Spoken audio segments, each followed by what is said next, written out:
Welcome to a dark and gritty game where you're a random survivor in an abandoned battleground after a huge brutal war happened. If any of you watching have been wanting to play a gritty, brutal, and actually pretty different game than most, well, this World War Zombie horror game is about to release, and I've been given exclusive access to showcase it to you all in its full glory. Welcome to Trench Tales, a small indie game with massive potential and that many people should know about. This game isn't taking place during World War I or World War II, but rather in an alternative world happening between the two world wars. That makes for some really interesting gameplay, and I feel many people should know that this game exists. So of course, make sure you like the video to beat the YouTube algorithm and so more people can see it. Trench Tales is one of the most intriguing indie games I've come across in a while. On the surface, it might look like a stylized action shooter set in the trenches of a war-torn world, but within minutes it becomes clear that this game is reaching for something much more sinister and gritty. It's set in an alternate version of World War I, but don't expect realism. This isn't historical fiction, it's war reimagined through the lens of horror, with twisted creatures, corrupted machinery, and unsettling environments that feel almost like they've been torn out of a nightmare. Visually and tonally, it shares a lot with the likes of Bloodborne, not in terms of gameplay structure, but in atmosphere, pacing, and the sense of dread that constantly follows you from level to level.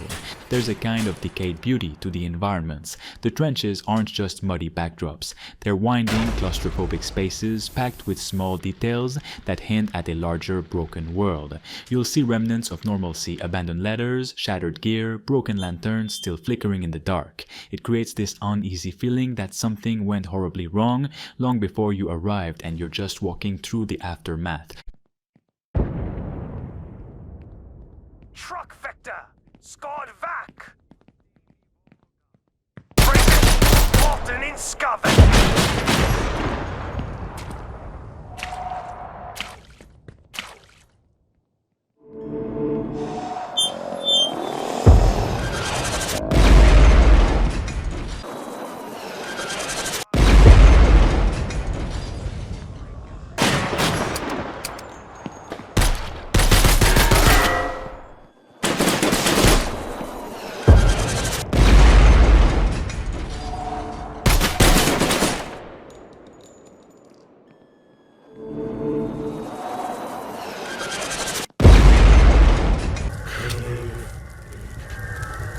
Must fight. Die. No honor. Help me, soldier. The enemy is near. Courage, cook! Melodic! Breakish!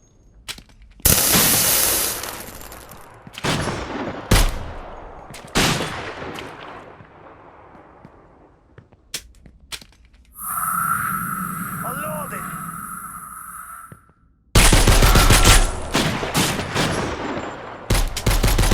Combat is tight, brutal, and unforgiving. You're not a superhero, you're vulnerable, constantly outnumbered, and every bullet matters. In that way, it actually reminded me more of classic Resident Evil than anything else. You're forced to think tactically, to make decisions under pressure, to manage your resources. It's not just about reflexes, it's about awareness, spacing, and survivals. There's a deliberate pace to the action, even when it's chaotic, that rewards patience and punishes recklessness. Enemy design plays a huge role in that. These aren't your typical wartime foes. They're distorted, almost grotesque in a way that's hard to look away from, like remnants of human soldiers fused with machines or mutated by whatever corrupt force is driving this alternate version of the war. They behave unpredictably, they corner you, they don't go down easily, and just when you think you've seen every trick they have, the game throws something new at you, something worse. And while the game has action at its core, it's not all adrenaline.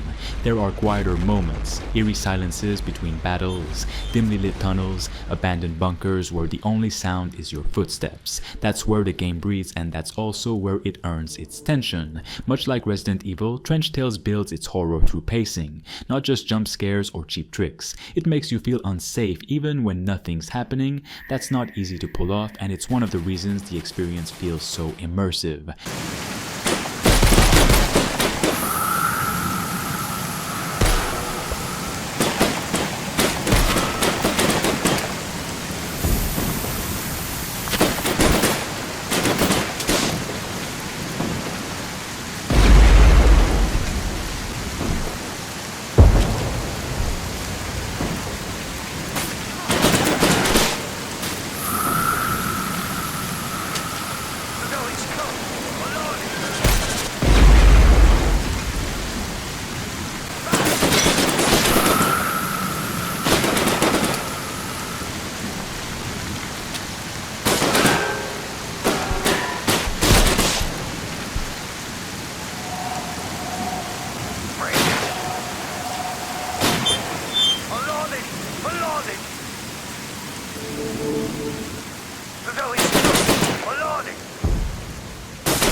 Juggernauts! Crush it up! The Scott Vision!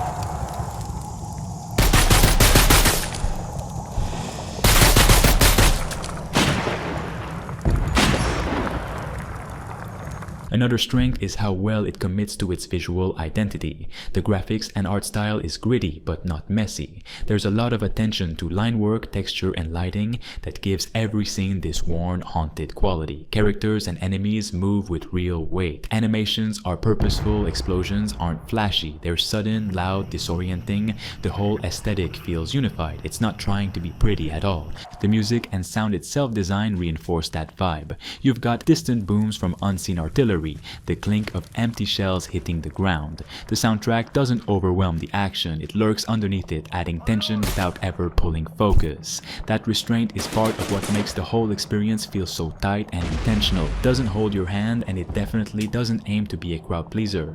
But that's kind of the point. It knows what it is, and it's confident in its vision. It doesn't have much content to go on though. It's fun, but there's still not many things to do since it will be releasing in early access. If you're someone who loves the mood and pressure of survival horror, the world building of something like Bloodborne, or the deliberate, weighty combat of early Resident Evil games, you're probably going to feel right at home here. It respects your time, challenges your instincts, and gives you some good fun while fighting these human zombies hybrid. There aren't a lot of games like this coming out right now, especially not in the indie space, so when Trench Tales drops, keep your eye on it.